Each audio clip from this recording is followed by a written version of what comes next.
ஆண்டவருடைய பரிசுத்த நாமம் மகிமைப்படுவதாக. மீண்டும் இந்த மாலை வேளையில் ஆண்டவருடைய சமூகத்துக்கு வந்திருக்கிறோம்.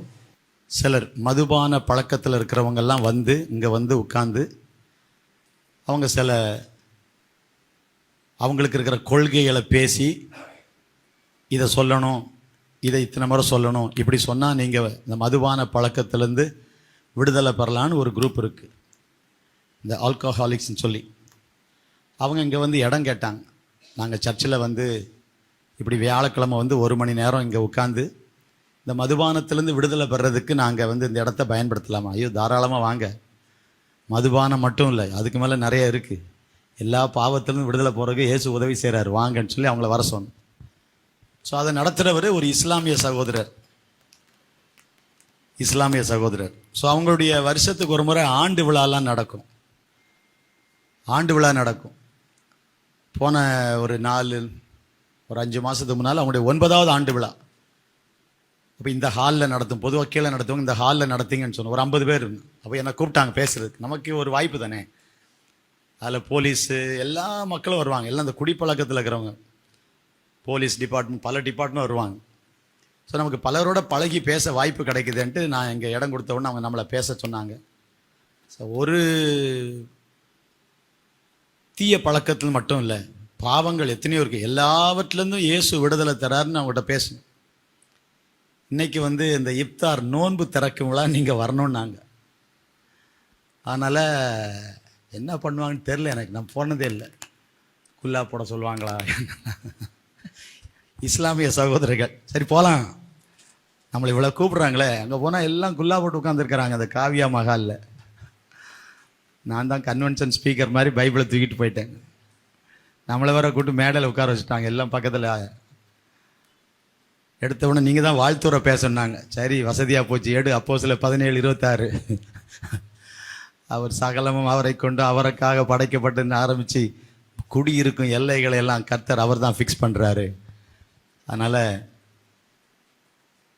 இந்தியா என் தாய்நாடு, நம்ம வழக்கமாக சொல்கிற மாதிரி, உன்னை போல் பிறனை நேசி, அன்பு இருந்தால் போதும், இந்த நாட்டில் கலவரம் இருக்காது, நாட்டின் நன்மைக்காக நோன்பு இருப்போம். நோன்புனா என்ன அப்படின்னு ஆண்டவர் கொஞ்சம் பேசி அப்படி உங்கள் எல்லாருக்காக ஜெபம் பண்ணுறேன்னு பலதரப்பட்ட வியாபாரிகள் பலரோட நம்ம ஒரு சர்க்கிள்லே இருக்கிறோம் பாருங்கள். ஆபிரகாம், ஈசாக்கு, யாக்கோபு, மோசே, இதை தவிர வேறு யாரும் நமக்கு ஃப்ரெண்ட்ஸே கிடையாது. அப்படி இருக்கக்கூடாது. ஆனால் எல்லாரும் வந்து பார்த்து பேச அது ஒரு வாய்ப்பு. இன்றைக்கு ஆண்டவரை பற்றி ஒரு 2 வார்த்தை சொல்ல ஆண்டவருக்கு ஸ்தோத்திரம். அது வசதியாக இருந்துச்சு, ஒரு ஆமீன் சொல்லாமல். அப்புறம் நம்முடைய தொகுதி எம்எல்ஏ அவங்களும் வந்தாங்க. இப்போ தான் முடிக்கிற நேரம் வந்தாங்க. அவங்களையும் பார்த்து பேசணும். ஆண்டவருக்கு ஸ்தோத்திரம். என்ன சொல்ல வர்றேன், ஆண்டவருடைய நாமத்தை மகிமைப்படுத்துறதுக்கு பல வழிகளில் ஆண்டவர் நமக்கு வாய்ப்பு தராரு. எங்கே போனாலும் ஆண்டவருக்கு ஸ்தோத்திரம். சரி, இங்கே என்ன மீட்டிங், அது என்னன்னே நமக்கு தெரில, ஃபஸ்ட் டைமு. அதனால் நிர்மல்லாம் வந்திருந்தால் கூப்பிட்டு போயிருக்கலாம். ஏன்னா உங்களை பார்த்தாலே தக்குன்னு இஸ்லாமிய சகோதரர் வந்திருக்கான்னு உள்ளே கூப்பிட்டு போயிருக்கலாம்.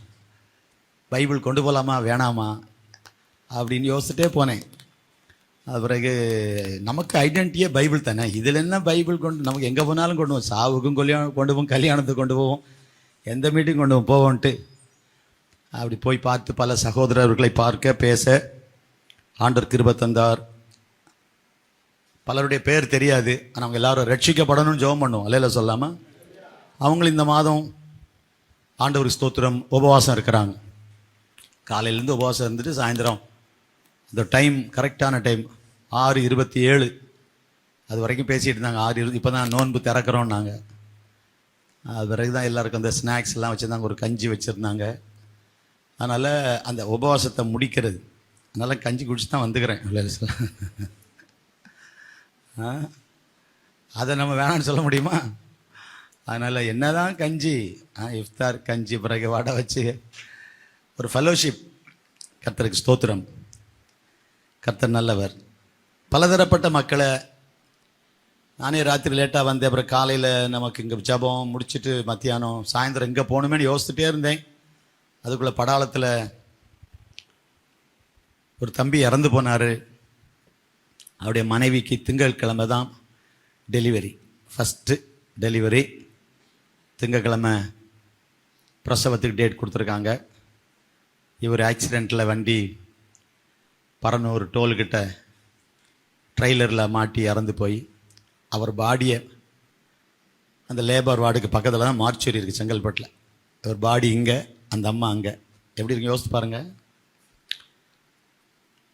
ரொம்ப கஷ்டமான சூழ்நிலை. எனக்கு என்ன சொல்ல தெரியல பாஸ்டர், நீங்கள் வந்து கொஞ்சம் அந்த குடும்பத்துக்கு ஆறுதல் சொல்லுங்கன்னு எனக்கு கூப்பிட்டாங்க. நான் 5:30 மணிக்கு இங்கே போகணுன்னு இல்லை, நீங்கள் ஒரு 4:30 மணிக்கு வாங்கன்னு சொன்னால் அப்புறம் 4 மணிக்கு போய் அந்த குடும்பத்துக்கு ஆறுதல். எதை நம்ம என்ன சொல்கிறது, ஆனாலும் வசனம்தான் ஆறுதல். யோபுவை பற்றி 2 நாளைக்கு முன்னால் நம்ம தியானித்தது. கிழக்க பார்த்து அவர் இல்லை, மேற்க பார்த்து அவர் இல்லை, முன்னால் இல்லை, பின்னால் இல்லை. நான் அவரை பார்க்க முடியலை, ஆனால் அவர் என்னை பார்க்கிறாரு. நான் போகும் பாதையை அறிந்திருக்கிறார். மனைவி வர முடியலை. திங்கக்கிழமை டெலிவரி. இந்த நேரத்தில் வெளியே வரக்கூடாதுன்னு ஹாஸ்பிட்டலில் இருக்க அந்த பிள்ளை ஃபஸ்ட்டு டெலிவரி. அவங்க வீட்டு மாடியில் தான் சர்ச்சுக்கு இடம் கொடுத்துருக்காங்க. அவங்க வீட்டு மாடியில் தான் சர்ச்சு கட்டியிருக்காங்க. படாளத்தில் நீங்கள் அந்த பஸ் ஸ்டாண்டுக்கு இந்த பக்கம் சிலுவை தெரியும், ஷெக்கினா சர்ச்சுடைய பிரான்ச்சு. அங்கேயும் போய் ஆண்டவருடைய வார்த்தைகளை பேச கிருபை தந்தார். ஆண்டவரே என்ன பேச தெரிலப்ப, எதை சொல்லி ஆறுதல். எல்லாம் வந்துக்கள் ஆண்டவர் அறியாதவங்க, விசுவாசிகளுக்கே கேள்வி தானே. யோபுவின் புஸ்தகமே அதுதான். நீதிமானுக்கு ஏன் சோதனை, நல்லவங்களுக்கே அப்படி பிரச்சனை வருது. சின்ன வயசு, ஆனால் ஆண்டவருடைய வார்த்தைகளை சொல்லி ஒரே வீட்டில் 10 சாவு. யோபு வீட்டில் நம்ம ஒரு மரணத்துக்கே எவ்வளவோ வேதனைப்படுறோம். 10 மரணத்தை சந்தித்தவரே என் மீட்பர் உயிரோடு இருக்கிறாருனாரு. அவர் தான் ஆறுதல். திரும்ப நம்ம பார்ப்போம், அதான் நம்பிக்கை. மற்றவங்களுக்கும் நமக்கு இருக்கிற வித்தியாசம் என்ன? ஆண்டவர் அறியாதவங்களுக்கு ஐயோ அவ்வளோதான் இனி பார்க்க மாட்டோம்னு நினைக்கிறாங்க. ஆனால் கர்த்தர் அறிந்த நமக்கு திரும்ப பார்ப்போன்னு ஒரு நம்பிக்கை இருக்குது. அந்த நம்பிக்கை தான் நமக்கு ஆறுதல் என்று ஆண்டவருடைய வார்த்தைகளை பேசுவதற்கு தேவன் கொடுத்த வாய்ப்புக்காக முடித்து நேரம் 5:20க்கு வந்தேன். இங்கே 5:30 மணிக்கு அடுத்த ப்ரோக்ராம். ஸோ போய்விட்டு இன்னும் அங்கே முடியலை, நான் கிளம்புறேன்னு சொல்லி வந்துட்டேன். காரணம் இங்கே நமக்கு ஒரு ஜபம் இருக்குது என்பதற்காக. பலதரப்பட்ட மக்களை சந்திக்கிறோம். எல்லார்கிட்டையும் இந்த நாட்டில் நம்ம காண்பிக்க வேண்டியது அன்பு. கிறிஸ்தவம்னாலே அன்பு. தேவனை நேசிக்க பழகிவிட்ட நமக்கு மனிதர்களை நேசிக்க நம்ம என்ன பழகலை, அதைத்தான் பழகணுங்கிறார் ஆண்டவர். என்ன நேசிக்கிற மகனே, என்ன நேசிக்கிற, என்கிட்ட அன்பு காட்டுற, ஆனால் என்ன மாதிரி நீ அவங்கள நேசிக்கலை. என்ன நேசிக்கிற மாதிரி நீ பக்கத்தில் இருக்கிற ஆட்களை நேசிக்கணும். அதுதான் கிறிஸ்தவம். ஆண்டவரை நம்மளால் நேசிக்க முடியுது, ஆனால் நம்ம பக்கத்தில் இருக்கிற ஆட்களை நம்மளால் நேசிக்க முடியலை. பட் இதைத்தான் நீ பழகணுங்கிறார். பைபிள் அதான் சொல்லுது. அதுதான் சபை. சபைன்னா ஒரு குடும்பம். ஒரு குடும்பத்தில் வச்சு தேவனுடைய குடும்பம்னு பேர்.